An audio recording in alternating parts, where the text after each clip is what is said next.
and gentlemen, give it up for Marcus D. Wiley.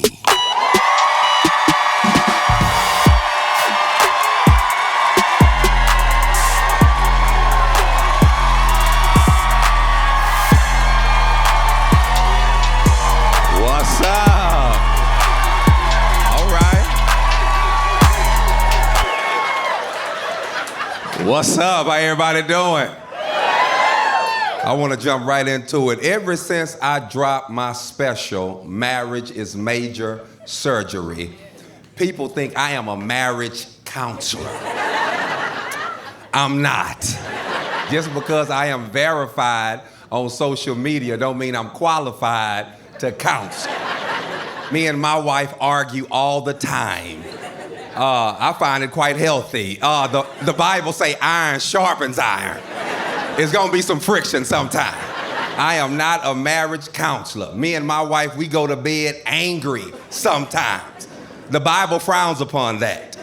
Somewhere in there it says, do not let the sun go down on your wrath. We tried it. I'm still mad. And no, I don't want to pray, okay? But when that happens, I get on my side of the bed, she get on her side of the bed, but our feet still touch. We still in love, ain't nobody going nowhere. But yeah, I am not a marriage counselor, but what I am is a relationship expert. That's what I am, a relationship expert. I got this title one day. I was in the bed watching this show on TV called Fatal Attraction. What Fatal Attraction is, for those of you who have never seen it, it's about a love that's gone bad. Typically, somebody gets possessive, somebody gets jealous, and then somebody die. And so I'm watching it, and those episodes are normally narrated by the detectives from the police department, by psychiatrists, psychologists, counselors. But this particular episode, it was narrated by a relationship expert. I looked up and I noticed the relationship expert was a guy that go to my church. So when I saw that, I said, oh my God, I can't wait to get to church. I'm not going for a word from the Lord. I'm not going for praise and worship. I'm going to see him this Sunday. And so I got to church, and when I got to church, I went up to him, I said, say, cuz I saw you on Fatal Attraction. And he was like, oh yeah, you seen that? Oh yeah. That's how he talk. Oh yeah, you seen that? I said, yeah, I saw you on there. I want to know, how does one become a relationship expert? He said, well, you know, I went to school. I got my BA in this, my MA in that, my PhD in this. I said, yeah, I went to school too. But I'm trying to say, how does one become a relationship expert? He said, well, you know, we do case studies, we do research, statistics, all that type of stuff. I said, yeah, I do the same thing in my barbershop, case by case with the guys, talking about their relationships. Yeah. But how does one become a relationship expert? He said, I just told you. I said, well, I'm one. I am now a relationship expert. Yeah, the reason why I'm saying this is because this dude here, he ain't even married. And I'm trying to see how you're an expert in something that you're not even in. I'm an expert.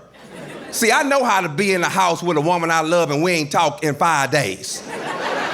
That's expert talking right there. See, I know how we ain't talked in 5 days, but we got to go to somebody's get-together, some gathering, and we ain't talked, but now we got to act like we've been talking. We in there front, she in there, here go, baby, here go your plate. Oh, baby, here go your seat, go sit down. Then we get back in the car, drive back home, no talking. That is a relationship expert. Yeah, so I am self-ordained, self-anointed, self-appointed relationship, but I like to call it real relationship expert, not relationship, because relationship experts, they try to fix relationships. That's not what I do, because I know some of you like it broke. And I'm not mad at you, you know, do what you do, okay? Yeah, but so I'll go by a real relationship expert. What I do, I tell my friends the real. I give them real perspective. Real insight, okay? Real light on the subject matter, real opinions, okay? Like for instance, one of my boys in the barbershop, because that's my second church, one of the guys in the barbershop, he come to me and say, hey, Mark, man, marriage ain't what I imagined it to be. I said, what? He said, yeah, it ain't what I imagined, bro. I imagined she would be doing this. I imagined she'll be doing that. I was like, and she ain't doing it. He said, no, she ain't doing it. I don't like it. I said, well, you shouldn't have a problem with marriage. You should have a problem with your imagination. You see how real that is right there? Yeah, marriage didn't let you down. Your imagination let you down. Yeah, and I know that Bible tell you to cast down every imagination. And for those of you that don't read the Bible, the Temptations told you it was just my imagination running away. I give them real, just real insight, real perspective. Like one of the things I like to tell people, you can cut down on the arguments in your marriage if you recognize and realize that men and women have different listening skills. Watch this. Different listening skills. Each of us have a skill, but it's different. Ladies, men are bottom line listeners. We're only listening for the bottom line. I know when you get home, you want to tell your man about your whole... Are you listening? I am. But I'm only listening for the bottom line.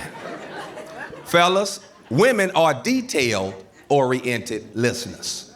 They only listening for details, okay? That's why when you come home a little later than usual and your woman is at home, she done took a shower, she got on cocoa butter, shea butter, all the butters. She's smelling good. She done prepared you something to eat, you know, and you walk in the door. She asks you a little question. She's not trying to be your boss. She's not trying to interrogate you. She's not trying to run you, investigate. She's trying to do none of that. It's just a little question she asked because you came in a little later than usual. Her little question is just, hey, babe, where you been? But because you was raised by an old fool, somebody that told you, man, don't let no woman question you, you can't answer a little bitty question. So you say something like out. And to a woman, out equals sin. Out don't give no details. So now she going through your pants and your phone and your email because you just won't give no details. Yeah. Men, bottom line. Women, detail. Let me give it better. When my wife is in the mall and she sees some shoes that exceeds her budget, some shoes she don't want to spend with her money, what she'll do is call me and say, hey, babe, I see these shoes. Can you get them for me? I have one question. How much? Bottom line. Here she go, they red. How much? They not open toe, they not closed toe, they peep toe. Man, how much? When men and women go on dates, women, when they tell their lady friends, their girlfriends about the date, it's full of details. It's one of the worst conversations, one of the worst back and forths you will ever hear. When a woman go out with a man and she talking to her girls about the day, it be something like this. Girl, you ain't gonna believe this. Listen to me. He asked me out. He sent a car to come pick me up. Yes, a car came to my house, picked me up. When I got in the car, he had written a handwritten letter talking about when he first saw me, he knew he wanted to get with me, but he wanted to get his stuff together, so he didn't approach me then. And then I get to the restaurant. It's a 5-star restaurant. We have a 5-course meal. They just kept bringing food and bringing food. I ain't never ate so much before. At the table, balloons and flowers and all type of little candies. And girl, and we talked. And he looked me in my eyes when he talked to me. And we had a wonderful conversation. And when we left the restaurant, he drove us to a lake. We went and walked around the lake and we talked all night. Girl, he was smelling so good. He had this cologne on. Ooh, he had me at that cologne. And so we talked, and then he took me home, walked me to the door. I'm not gonna lie, I wanted him to come in. I did.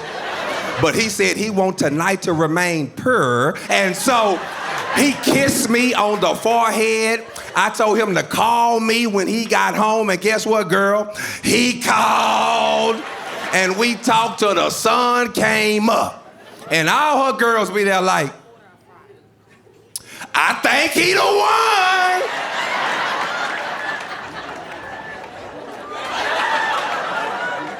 Now the man that was on that same date, when he tell his partners about that same date, this how it go for him. He go right in there. Hey, y'all know I went out with old girl last night. His partner's got one question. Did you hit? You already know. Did you hit? Bottom line. Because we don't want to know about the details until we hit the bottom line.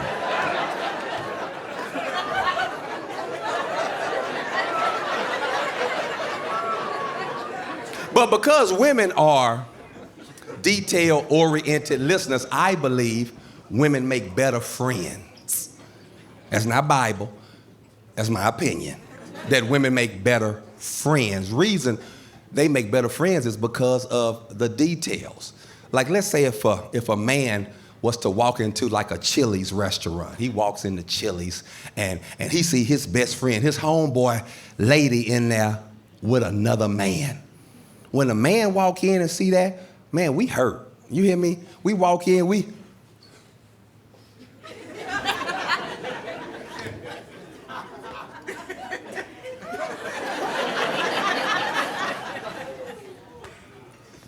Reason why we hurt is because we know how much our dude love this girl, and this gonna crush him. So some men won't even tell their partner because we don't want to be the one to hurt him. Now the men that will tell their partner, they tell him, but they don't give him no details. So when they call him, it be like this here. What up, boy? You still with Kim? Don't look like it. I don't know who he is. She ain't here with him. Don't handle your business. I'll holler at you. Nothing. Now, when she come home, he got nothing to fight with. He just angry. Where you been? Out. With who? The girls. Where you was at? Chili's. I heard you was with a dude. There was a bunch of dudes in there. Calm down. Breathe. He just mad. But reverse it. Let's say a woman walks into Chili's and she see her best friend, her girl, man in there with another woman. First of all, when she walk in, she ain't sad. This how she walk in. I knew it. I knew it. I knew it. I knew it. Tried to tell her. He ain't, Tried to tell her. She all in love. So stupid, dumb in love. Why she not hurt? If she didn't graduate from high school, she going over there. Sir, who is this? No, ma'am, don't get slapped. Who is this? But let's say she graduated from high school. When she called, this how she called her girl. Hey, girl, what Eric said he was at? Work. He work at Chili's. Now, cause he in here, he got an old timer with cheese. The girl he with got a 3 for me. She a little light-skinned girl, ragged split ends, mole on the right side of her face, drive a green Malibu like it's been shot up on the right-hand side, work at the hospital on the 3rd floor. She's a phlebotomist and went to high school with us.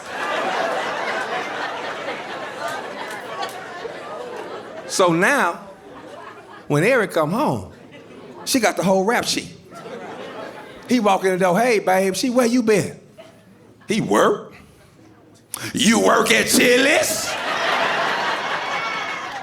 I mean, I went by there. Why is voice like this? I went by there. So, you mean to tell me you wasn't at Chili's? You had an old timer with cheese. The girl you was with had a 3 for me. Little light-skinned girl, ragged split ends, mole on the right side of her face. Drive a green Malibu like it's been shot up on the right-hand side. Work at the hospital on the 3rd floor. She's a phlebotomist and went to high school with me. You weren't with her? And you know dudes. Nope.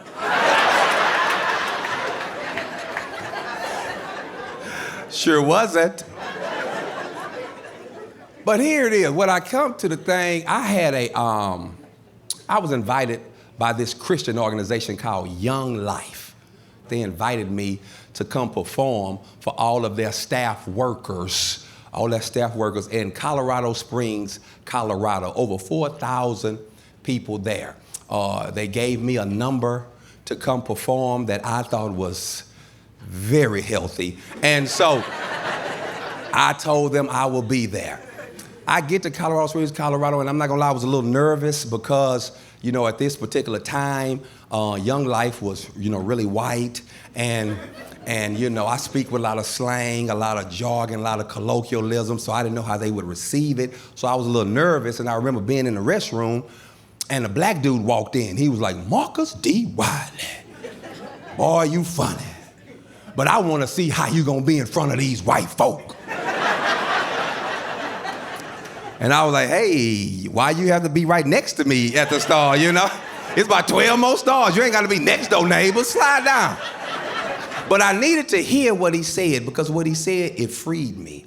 Because I got to thinking, if I live in a quote-unquote white world, surely they can come in my world for 45 minutes.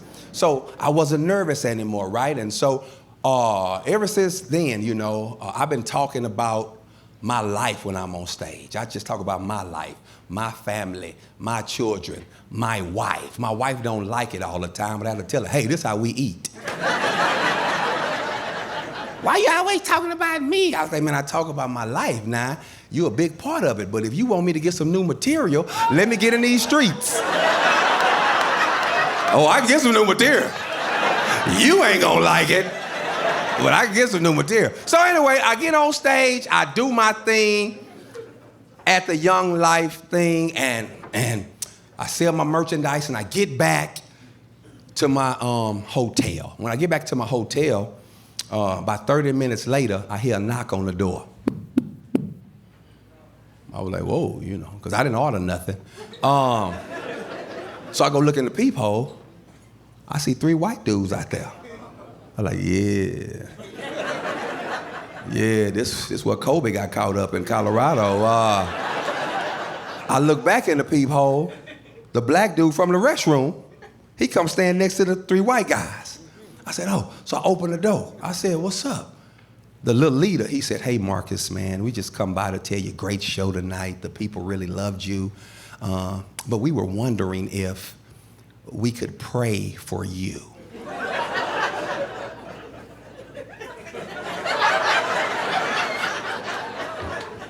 I said, for what?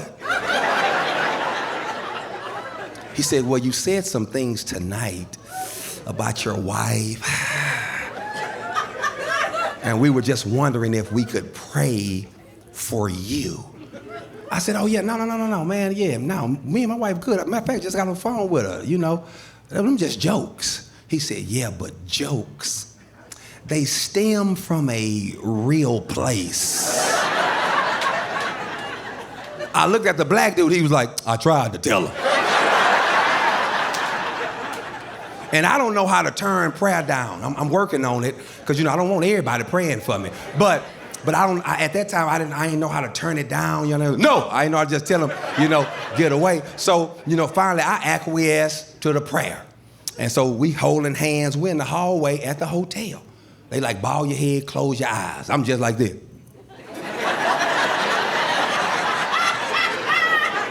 Because I don't know what type of mood this is. They get through praying. I go back in my room. And I sat there and I got to thinking, man, I do these jokes all across the country, talking about my wife at the black church.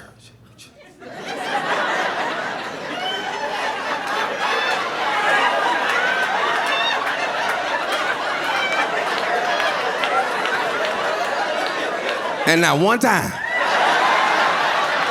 when I get off stage, have anybody ask, could they pray for me? But that ain't no shade to the black church. It's because I know why. They need prayer too. That's when I realized we all are in rehab. If you are married, you are in rehab. The definition of rehab, which is short for rehabilitation, is the process the body goes through to regain, maintain, and improve after surgery. In my case, rehab means it's the process your marriage goes through to regain, maintain, and improve after the wedding. I told you on the last special, it's major surgery. See, most people get married think the wedding is the finish line. We've only just begun. First thing I want to look at is regain. Do you know when you get married, you will take some L's? It's inevitable. You're going to take some L's in marriage. People lose respect for each other. People lose appreciation. People lose attraction. Okay? And the big one, people lose trust. But when you lose these things, this ain't the time for you to be like, I'm gone. You got to regain it back. Why not regain it with somebody you know than try to go gain it with a complete stranger? Yeah, regain. Here's the big one. The trust thing is big. Y'all, one New Year's Eve, I was in Birmingham, Alabama, getting ready to perform, watch night service. And one of my partners, he drives trucks. He a truck driver, and he calls me out the blue. He say, hey, Mark, bro, I need your help. I was like, man, calm down. What's going on? He say, man, my wife, man, she done, I done got caught. I said, man, calm down, bro. I said, calm down, bro. Are you driving right now? He said, yeah. I said, what happened? He said, man, we talking about remodeling the house. We was moving one of the bedrooms, making that the office, making the office a bedroom. So my wife gonna try to be proactive and do some stuff before I get home. And she took the computer, plugged it up, and all these text messages came from 5 years ago. I said, oh my God. I said, what'd she say? She just told me, we'll talk about it when I get home. I said, oh, well, cool. You in good shape. He said, why you say that? I said, because you got what most men never have, time. Yeah, because most women, they catch you in the middle of the night, just pull that cover. Who is Felicia? And you can't get it together. Yeah, you got time, cuz. I said, how far are you from home? He said, 2 hours. I said, okay, calm down, bro, calm down. I was like, now who is this? Because I ain't know nothing about, this little affair he was having. I ain't know nothing about it. I said, so who is he? So he told me the story. I said, well, okay, let me help you. Now I know some of you, because I feel in my spirit, you're saying, why did he call me? I can read your mind. I'm avanting you. You're saying, why did he call me? I tell you why he called me. He called me because when you don't go to church and don't know the Lord, the first person you call is somebody that do. Yeah, why you think them gangsters had a funeral at your church? They ain't never been there. Why they didn't have a funeral at the Club Bone Shakers? No. They want somebody that know the Lord. So anyway, he calls me, right? I said, bro, okay, let me help you. I say, listen, what's on the text messages? He said, man, I don't remember. I said, no, this ain't the time. This ain't the time for you, but I don't remember. No. You got 2 hours, and I don't have that much time because I'm about to get on stage. I said, what's on the text message? He said, man, Mark, that was over 5 years ago, bro. I don't know. I said, okay, let me ask you some questions. I said,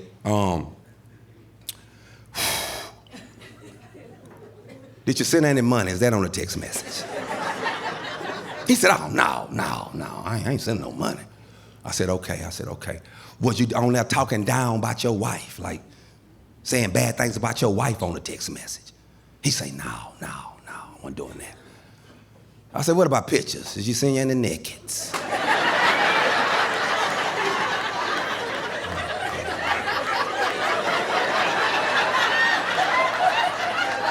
He was like, no, I don't think none of that on there. I said, here's the big one.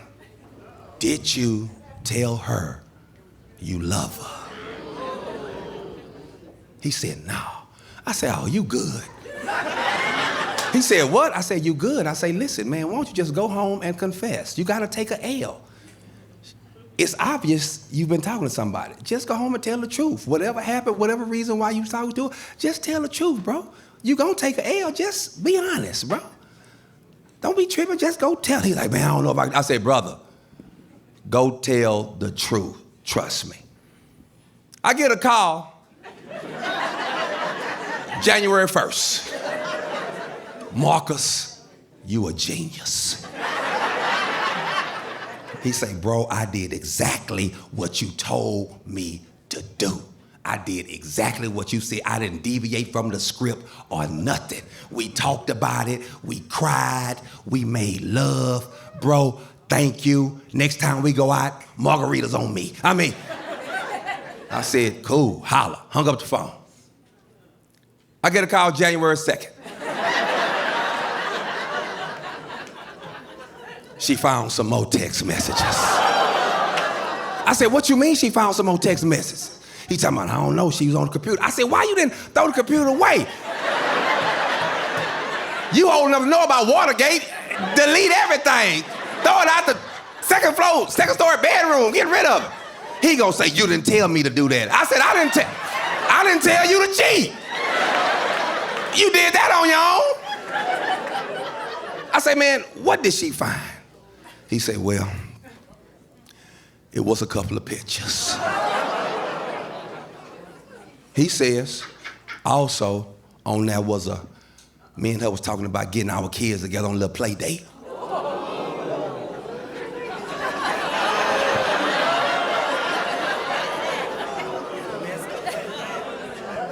I said, what else?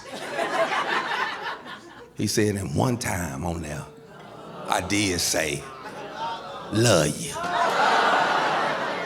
I say, so you just lie to everybody. I done turned to his wife, what you ain't finna be doing is lying to me. Yeah, I don't like no liar, right? So I told him, I said, well, look, I'm out of it now. You should have told me this up front, because then we would have had another play, but now, good luck. And so, I get a call, January 3rd. Mark, man, I ain't never seen her like this. She being real mean. Mean to me, mean to the kids, like the kids was in on the play date. Man, I don't know what to do. He say, can you come over here and talk to her? I say, hey, cuz, she don't want to talk to nobody you know right now. She mad at all of us. He said, no, Mark, she really respect you, bro. Please do this for me, man, I need you. I said, well, man, ask her if I can come over there. He asked her, she said, okay. I come over there. I go in the living room, she in the living room. He bring his little goofy self in there. I said, hey, man, get out of here, cuz you about to mess up everything I'm about to say. Every time I say something, she gonna look at you and get mad. No, get out. So I just went in there. I went in there and I said, listen, however you're feeling right now, you're well within your right. Whatever your decision you want to do, you're well within your right, all right? What he's done is permissible for you now to get a divorce. But just because something is permissible don't mean you should do it. And I just told her, I said, I'm not here advocating for him. I promise you I'm not, because I ain't know nothing about it. You know, whether y'all together or not, he's still gonna be my partner. But I'm not here trying to tell you he a good dude, because he's not.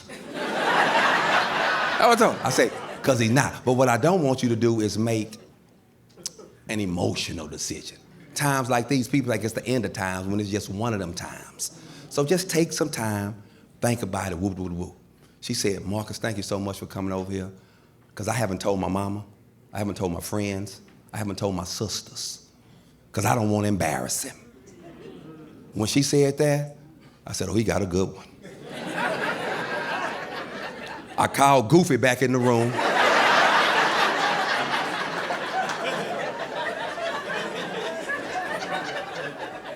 We grabbed hands, I prayed for him. I left. I get a call. January 5th. He talking about, Mark, I can't take this no more. I'm getting ready to leave. I can't take it no more, man. We good. And then she'll just switch up on me. I can't take this no more. I said, hey, bro, you are in the wrong.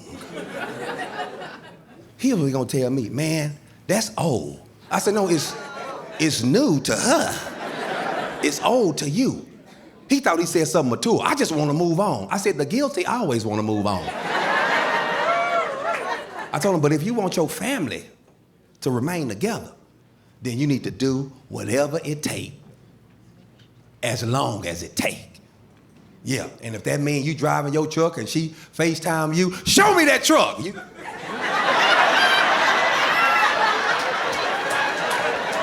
You in that hotel, show me that room.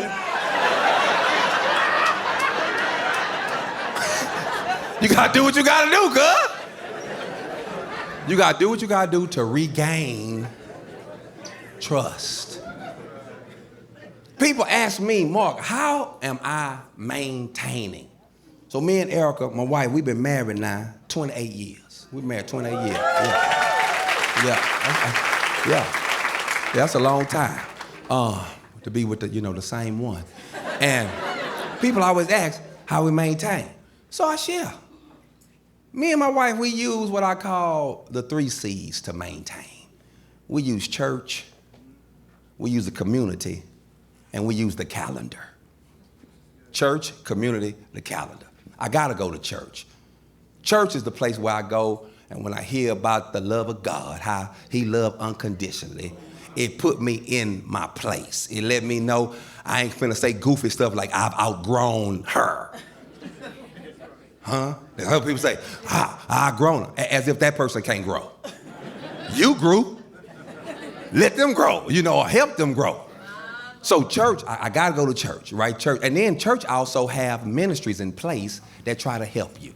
We don't even go to the marriage ministry events at my church. We go to the single ministry events because they the ones with the best events. Even when they advertise their events, do you know they find the most attractive singles to come up on the platform to share with everybody what they doing? It be the most attractive female walking up there like a model. She just walk on the platform. She got dumps like a truck. Thighs like, what? And she up there, lip gloss popping, hair done, nails done, everything done. And even the single dude, he attractive. He got muscles, a V-neck sweater with the V all the way to his navel. He got a half a gallon of Carmex on his lips. He up there with shades on, smiling and pointing at everybody. Who don't want to go to that event? Who don't want to go to that event? Oh, man. But the married, they got the oldest couple to come up here to tell everybody. Now, I ain't got a problem with the couple being old, but the old couple should not be coming up here sharing with everybody because they walk up there like this here.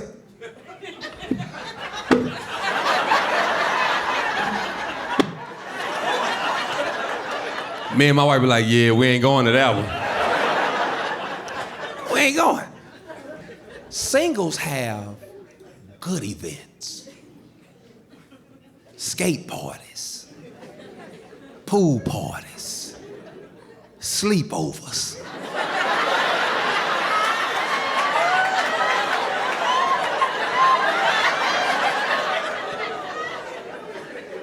The singles at my church went to Vegas. When they got back, we asked, how was it? They talking about what happens in Vegas? What happens, sin? Marriage ministry, most of them, they have this thing called date your mate. The fact that they got to tell you to date your mate is an indication that this ain't gonna be good. Date your mate. Me, I don't even think date your mate is the right thing they should say for a marriage ministry because me and my wife don't date. See, dating is when you gathering and developing data about the person. I know her, okay? And tonight, I don't wanna talk. I'm trying to see how we can make it through this date or this night out and get back to the crib and do something nasty. That's the only thing we trying to do. Married people don't date, we go out. We want as little talking as possible.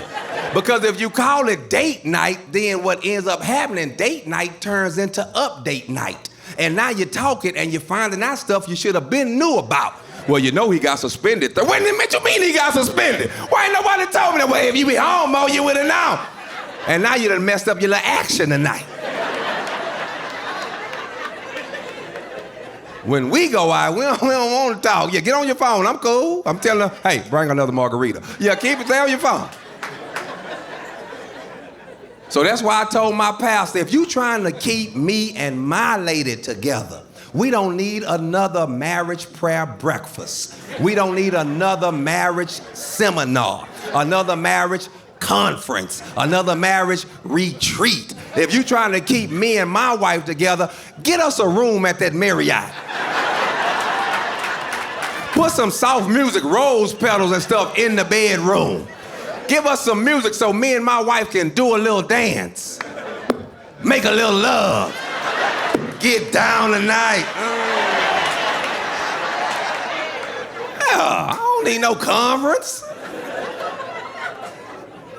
The marriage community is how we maintain. The marriage community. You got to get them in a community with like minds. People who are at least trying to keep you together. That's at least their first option, is to try to keep you together. They say stuff like, don't blame Mr. Charlie. Mr. Charlie is just a man, and he doing the best he can. They trying to keep you together. And I know a lot of married people, you have single friends, and they some great friends. They some smart friends. You take their advice about this and about that. But what you cannot take their advice about is marriage. Because they are going to talk to you with a single mind. I'm not even mad at them. That's just their mindset. It's a single mindset. So everything you say, it don't compute to them. One of the main problems we having right now is social media. And I'm not here to poo-poo social media. I'm just here to share with you. Be careful. Because on social media, see, everybody can talk to you, and they're not even in your community. They're not even on the same page on what you're talking about. Y'all don't even have like minds, but they have an opinion. They have a comment. Man, my team posted something where I thought I was giving my wife props. I was on an interview on this podcast called Dear Future Wifey.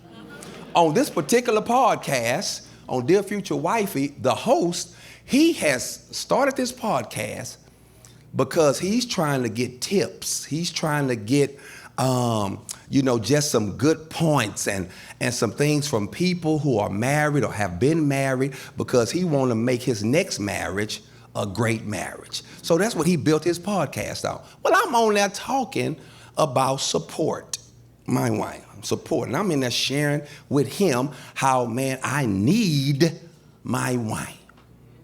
I need her. I need her. I can get another girl. You see me.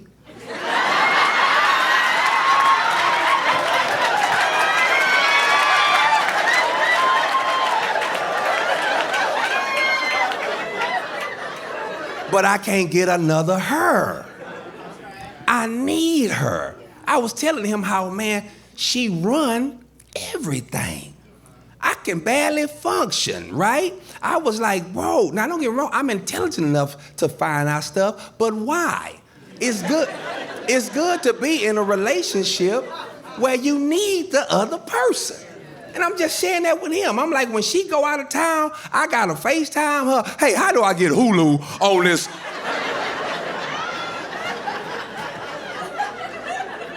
Man, how do I get this stuff? I have to put the thing on the remote and see the button over there, all this type of stuff. Well, under the comments was a bunch of single people, mainly ladies, and no shade, because single people, they're talking and speaking from a single mind. I know that's your home girl, right? I know she helped you through school and helped you with your child and helped you with this and he helped you with that and you really value their opinion. But if they single, they still have a single mind. Bottom line. So under the thing, one of the ladies said, ooh, he seemed like a burden. She called me a burden.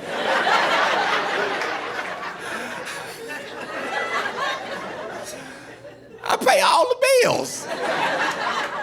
I'm a burden, right? The other lady, she came on there, and the lady gonna say, I want to be wanted, not needed. Because I said, I need my wife. She said, I want to be wanted. I don't want no man to need me. I want a man to want me. And I had to say, Because before we got married, I wanted her. But then we got married, and I need her. Wanted her, need her. I want candy. I need vegetables.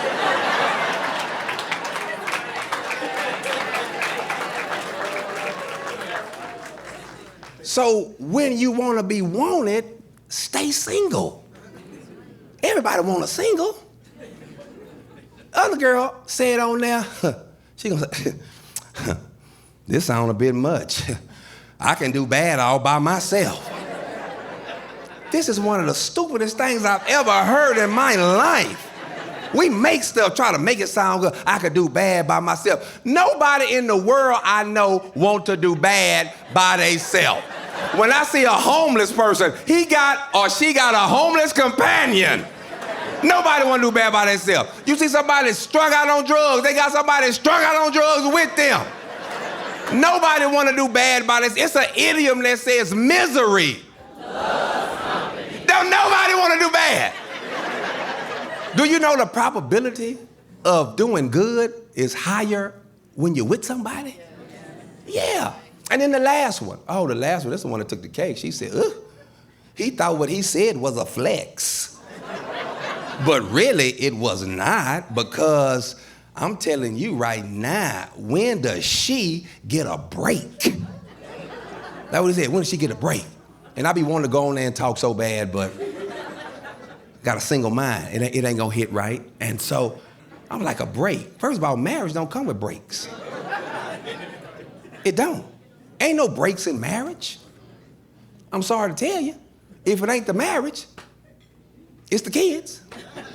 If it ain't the kids, it's your friends. If it ain't your friends, it's your family. If it ain't your family, it's the job. Marriage don't come with breaks. I've been paying mortgages since 2005.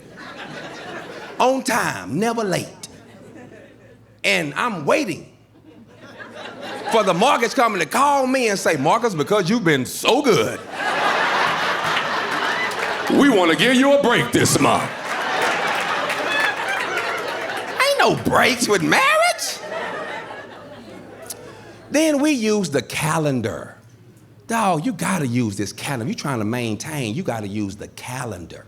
The calendar, it helps you. It's some type of holiday. It's some type of birthday, anniversary, some type of celebration. You gotta use it. Some of you saying, hey man, you know what I'm saying, I don't celebrate this stuff. We don't celebrate it either. We celebrate us. Here it is. From January 1 to the first weekend in February, which is the Super Bowl, I know we're not getting a divorce. Because my wife throws a Super Bowl party every year. Every year, I don't care what didn't happen in that time, she gonna have that party.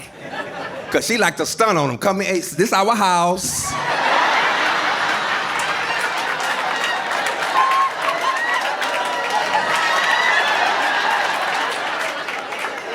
Oh, you like that food? Okay, girl, that caterer, one of my best friends. I'll get that number to you. You know, that's what she want to do. And people keep talking about what they don't celebrate. We don't celebrate. Now, we don't celebrate. Me and my wife don't celebrate Cinco de Mayo. I can't tell you what it's about. But I know we about to get these margaritas. Yeah, we better get these 2 for 1, Cinco de Mayo. She hate when it's on a Saturday because she got to sing at church Sunday. Like, ugh. I be over there. Won't he do it?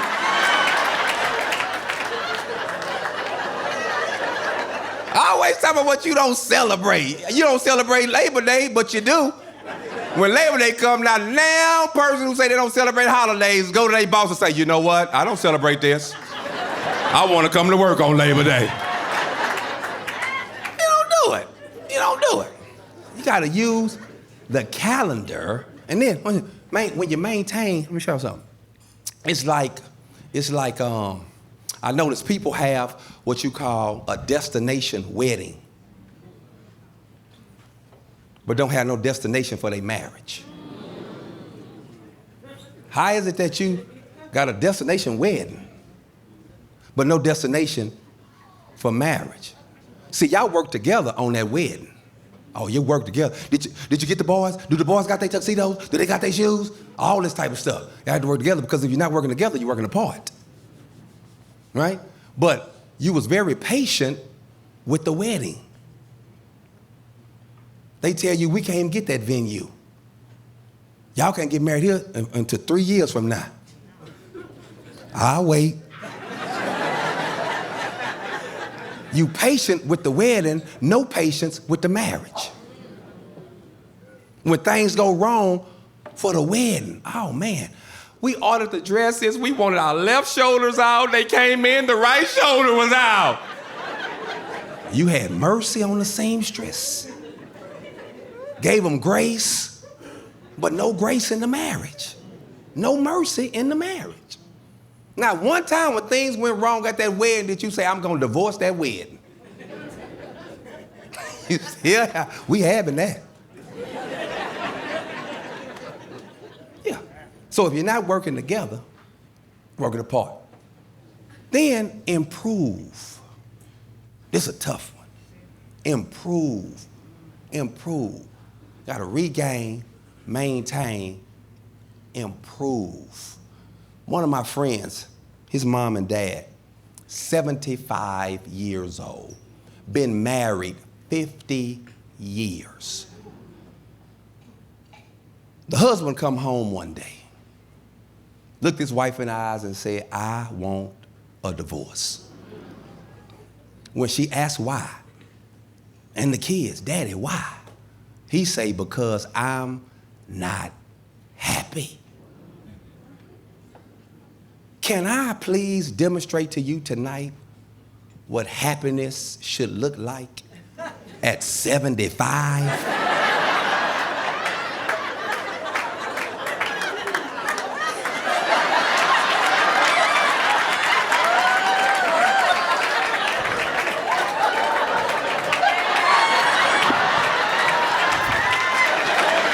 How happy do you want to be? When I found this out, this is when I realized happy is your responsibility. People love to say stuff like, man, marriage is not what I thought it would be. You're not what you thought you would be. When I read your high school yearbook, you said you was gonna be doing this, living now, married to Janet Jackson, all this type of stuff. Ain't none of that manifested yet. So why is you putting all of what you're not on marriage? Happiness is your responsibility. And happy and marriage don't even go together. Watch it. This about to bless you if you let it. Happiness and marriage is two different things. We think it go together because for years women have been walking wherever they at, grocery store, walking, working out at work, and a man come up to you, hey, psst, psst, hey. And a woman like, I'm married. And you thought that stopped him. He'll go, happy? Are you happily married? As if that means something. It don't. Happy and marriage, it don't go together. People think it's like peanut butter and jelly, and I've learned peanut butter and jelly don't go together. When I was a kid, my mama, we going through the grocery store. We on the peanut butter and jelly aisle. She sees that they have concocted this thing with the peanut butter and the jelly in the same jar. She trying to save some money, so she bought this. This was the worst concoction ever. The reason is because I'm a peanut butter guy. I like peanut butter. I just need a little jelly, I just need a little jelly to enhance my peanut butter. And that's what marriage do. When you are happy, marriage enhance your happiness. It can't even deduct. When you truly happy, you just be disappointed in your spouse. Look at you.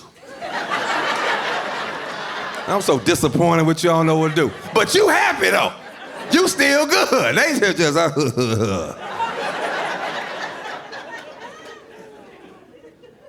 happy marriage don't go together. Oh, you happily married. It's like asking me, am I happily black?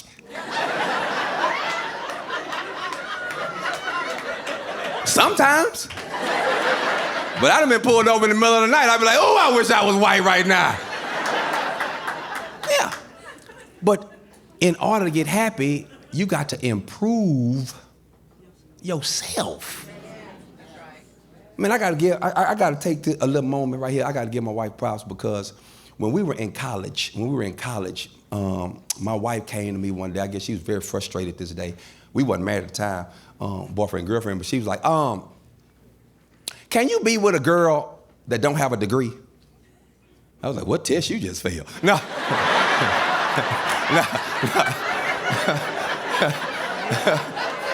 She was like, can you be with a girl that don't have a degree? I was like, yeah.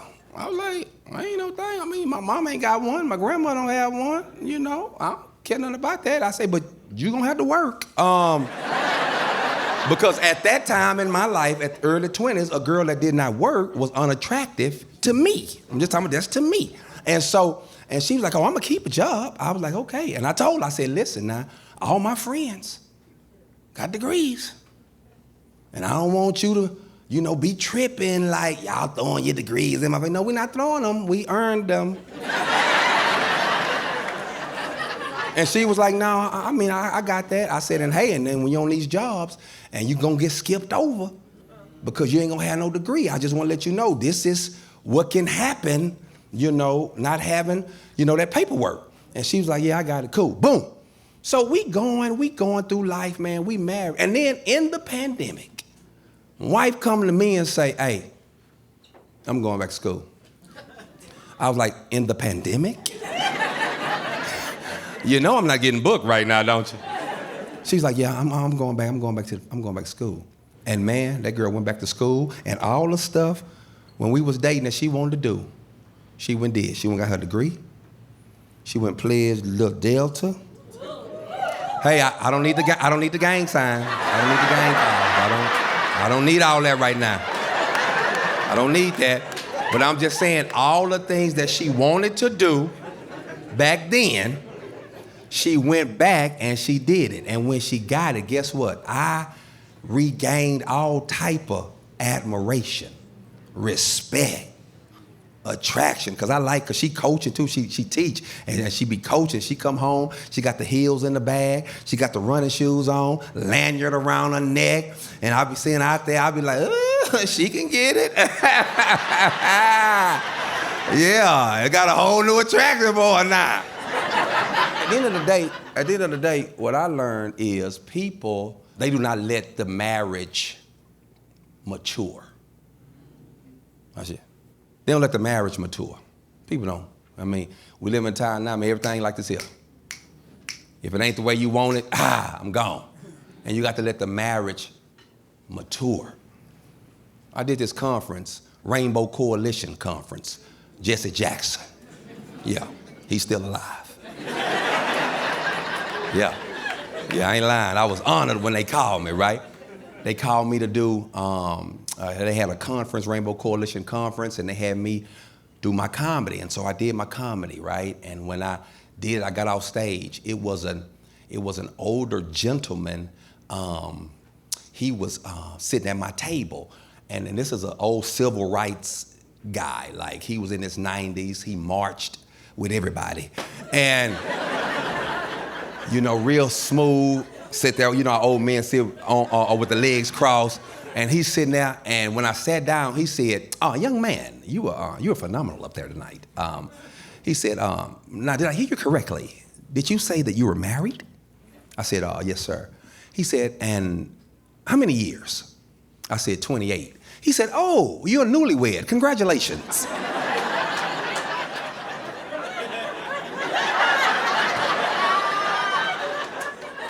I said, "What?" He said, "You're a newlywed, like he was very condescending. You're a newlywed, congratulations." I done got mad at the man. I said, "You married?" He said, "I am." I said, "How long you been married?" He said, 71 years. I said, "Oh, I am a newlywed." And I needed to hear this.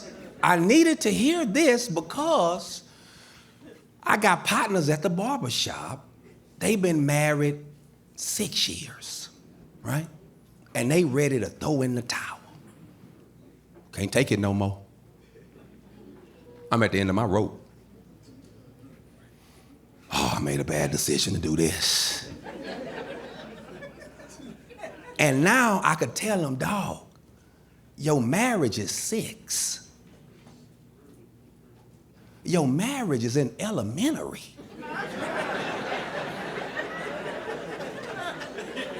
Your marriage can't even get in a rated R movie yet. You got to let the marriage mature." Let me show you what I mean. You got to let the marriage mature. Don't be so quick. Don't be so quick to just, you know, throw something away that could possibly be great. Let it mature. What I mean by that is, y'all, I came from a home where they cooked food.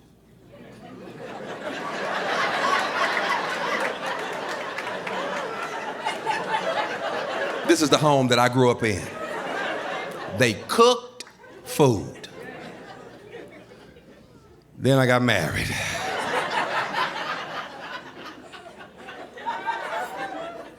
And I went to a home where they fix food. Cooking and fixing, 2 different things. You fix tuna fish.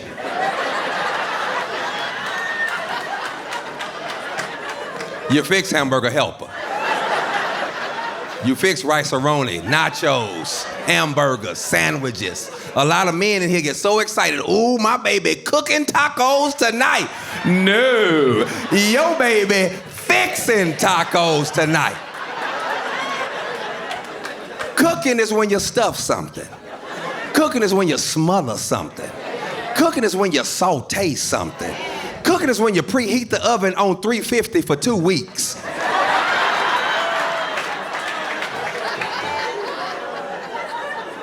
When me and my wife got our first home, we were in there building it up. We was with the builder, and my wife saw a kitchen that cost $28,000.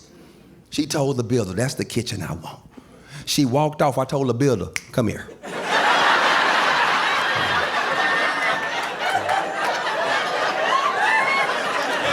I'm here.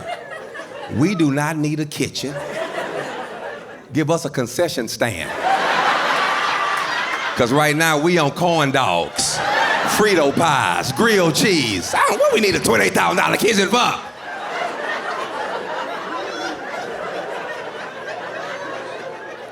I grew up in a home where they cleaned up. They cleaned up in the home I grew up in. I got married.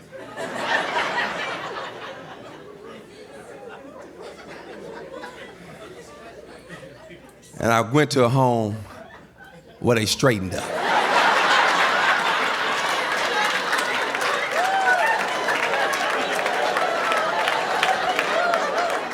Cleaning up and straightening up, Two different things.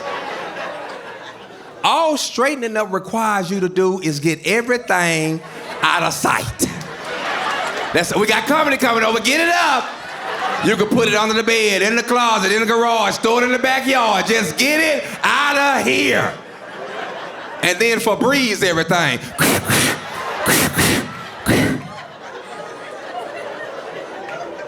Cleaning up. You smell it before you see it. Put the key in the door.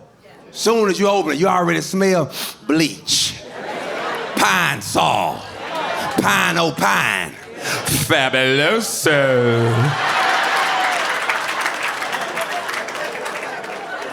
Cleaning up requires a wet rag, not a wet nap. Put that back in your purse. A wet rag. See, you got everybody up at night with all this. You think it's your allergies. No. If you get a wet rag, get all that dust off that ceiling fan.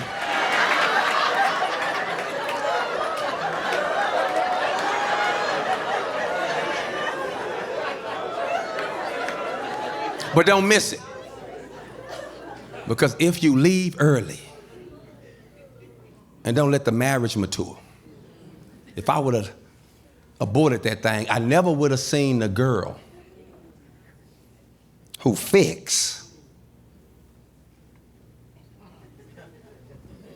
become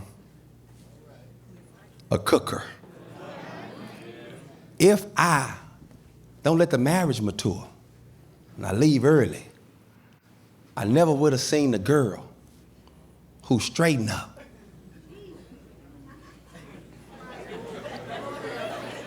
Well, we really got a housekeeper come every Friday. My wife was like, I ain't doing both of them. I'm not your mama. You should have married your mama. Hey, I'm Marcus D. Wiley. That's my time.